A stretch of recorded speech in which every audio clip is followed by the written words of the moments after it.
C'est la consécration pour le Genevois d'adoption. Il est sacré meilleur sommelier du pays, un titre espéré de longue date. C'est presque 18 ans que je fais des concours, j'en ai pas beaucoup gagné.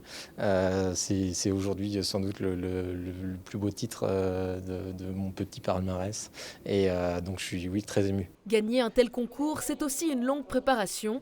Faire beaucoup de dégustations, aller dans le vignoble, rencontrer les producteurs, se tenir informé.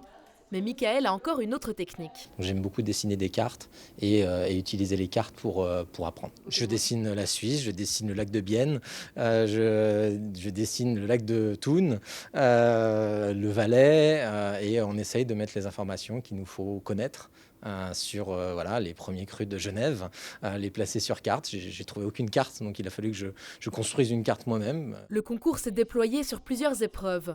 Proposer des vins pour accompagner un menu, reconnaître des lieux et des acteurs importants du vignoble suisse, identifier des spiritueux ou encore reconnaître un champagne goûté la veille.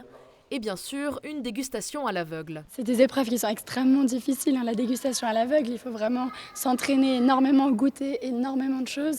Même les meilleurs sommeliers savent que cette épreuve, elle est extrêmement difficile à faire, à réaliser. On les pousse vraiment dans leur dernier retranchement pour pouvoir tirer le meilleur d'eux-mêmes et les tester au maximum. Mais oui, c'est une épreuve qui est très difficile, évidemment.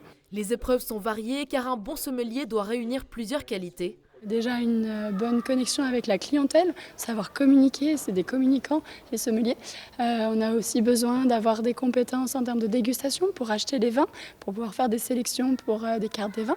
Et peut-être dernière casquette, ce serait plutôt la partie gestion de cave, gestion financière. C'est un petit peu dans les grandes lignes ce qu'on attend d'un sommelier aujourd'hui. Ce concours permet aussi de mettre en valeur les vins helvétiques, car certains sommeliers engagés en Suisse viennent d'autres pays, comme Michael, originaire de Bretagne. Quand ils arrivent en Suisse, nous, on veut qu'ils aient un esprit suisse, un amour pour le vin suisse.